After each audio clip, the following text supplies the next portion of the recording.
Morning ಬ್ರೇಕ್ಫಾಸ್ಟ್ಗೆಲ್ಲ ಈಸಿಯಾಗಿ ಹೆಲ್ದಿಯಾಗಿರುತ್ತೆ ಮತ್ತು ಬೇಗ ಮಾಡ್ಕೋಬೋದು.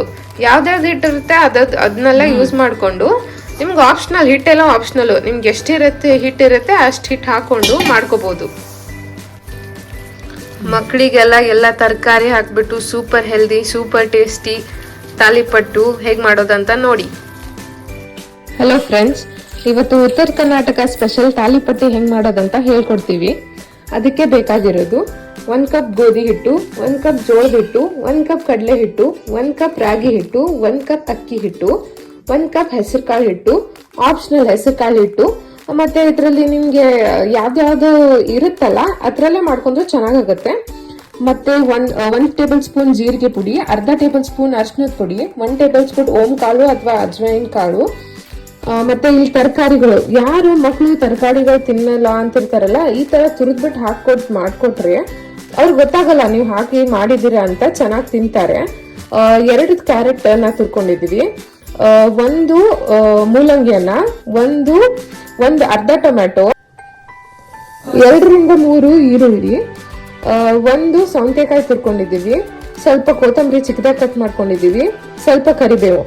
ಇಷ್ಟು ಹಾಕೊಂಡು ರುಚಿಕರವಾಗಿ ತಾಲಿಪಟ್ಟೆ ಹೆಂಗ್ ಮಾಡೋದಂತ ತೋರಿಸ್ಕೊಡ್ತೀವಿ ಫ್ರೆಂಡ್ಸ್.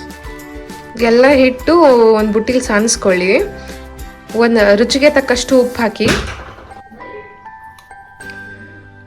4 ಟೇಬಲ್ ಸ್ಪೂನ್ ಅಚ್ಕಾರದ ಪುಡಿ ಹಾಕೊಳ್ತಿದ್ದೀವಿ. ಇವಾಗ ಒಂದೊಂದಾಗಿ ಎಲ್ಲ ಕಟ್ ಮಾಡ್ಕೊಂಡಿರೋ ವೆಜಿಟೇಬಲ್ಸ್ ಎಲ್ಲ ಮಿಕ್ಸ್ ಮಾಡ್ಕೊಳ್ಳಿ.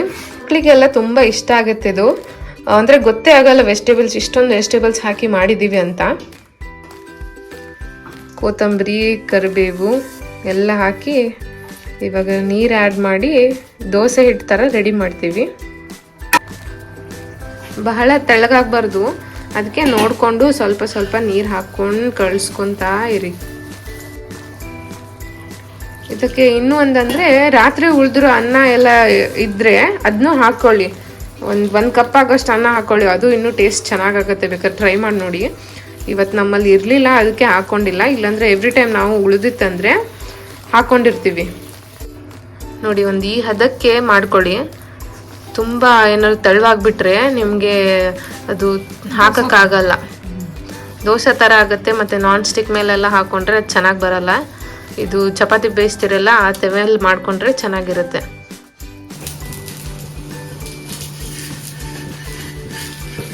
ನೋಡ್ರಿ ಫ್ರೆಂಡ್ಸ್, ಹಿಂಗೆ ತೆಳ್ಳಗೆ ಕೈಯಿಂದ ಆದರೂ ನೀವು ಅದನ್ನು ಸರಿಸ್ಕೋಬೋದು, ಇಲ್ಲ ಒಂದು ಸ್ಪೂನ್ ತೊಗೊಂಡು ಇದು ತೆಳ್ಳಗೆ ನೀಟಾಗಿ ತೆವೆ ಮೇಲೆ ಹಾಕೋರಿ. ಇದು ನಾನ್ ಸ್ಟಿಕ್ ಇಲ್ಲದೆ ಇರೋದ್ರಿಂದ ಫಸ್ಟು ಒಂದು ಸ್ಪೂನ್ ಎಣ್ಣೆ ಹಾಕಿ ಕೆಳಗಡೆ, ಇಲ್ಲಾಂದರೆ ಅಂಟ್ಕೊಂಡ್ಬಿಡುತ್ತೆ. ನೆಕ್ಸ್ಟು ಅದಾದಮೇಲೆ ಹಿಟ್ಟು ಹಾಕ್ಕೊಂಡು ನಿಧಾನವಾಗಿ ಸ್ಪ್ರೆಡ್ ಮಾಡ್ಕೊಳ್ಳಿ. ಇವಾಗ ನೋಡಿ, ನಮ್ಮ ತಾಲಿಪಟ್ಟಿ ರೆಡಿ ಆಗ್ತಾ ಇದೆ. 2 ಸೈಡ್ ನೀಟಾಗಿ ಬೇಯಿಸ್ಕೊಳ್ಳಿ. ನಿಮಗೆ ತುಂಬ ತೆಳ್ಳಗೆ ಬೇಕಂದರೆ ಹೋಳಿಗೆ ಪೇಪರ್ ಸಿಗುತ್ತೆ, ಅದ್ರ ಮೇಲೆ ಇಟ್ಕೊಂಡು ನೀಟಾಗಿ ಸ್ಪ್ರೆಡ್ ಮಾಡಿಕೊಂಡು ಆಮೇಲೆ ತವೆ ಮೇಲೆ ಹಾಕೋಬೋದು. ಒಬ್ಬೊಬ್ರು ಹಸಿ ಕೊಬ್ಬರಿ ಚಟ್ನಿ ಜೊತೆ ತಿನ್ನಕ್ಕೆ ಇಷ್ಟಪಡ್ತಾರೆ, ಒಬ್ಬೊಬ್ರು ಬರೀ ಮೊಸರು ಯೂಸ್ ಮಾಡ್ತಾರೆ, ಒಬ್ಬೊಬ್ರು ಮೊಸರು ಮತ್ತು ಶೇಂಗಾ ಚಟ್ನಿ ಪುಡಿ ಯೂಸ್ ಮಾಡ್ತಾರೆ, ಇಲ್ಲಾಂದ್ರೆ ಒಬ್ಬೊಬ್ರು ಸಾಸ್ ಜೊತೆನೂ ತಿಂತಾರೆ. ನಿಮ್ಗೆ ಯಾವ್ದು ಇಷ್ಟನೋ ಅದ್ರ ಜೊತೆ ಕಾಂಬಿನೇಷನ್ ಮಾಡ್ಕೊಂಡು ತಿನ್ನಿ, ಚೆನ್ನಾಗಿರುತ್ತೆ ಮಾರ್ನಿಂಗ್ ಬ್ರೇಕ್ಫಾಸ್ಟ್ಗೆ.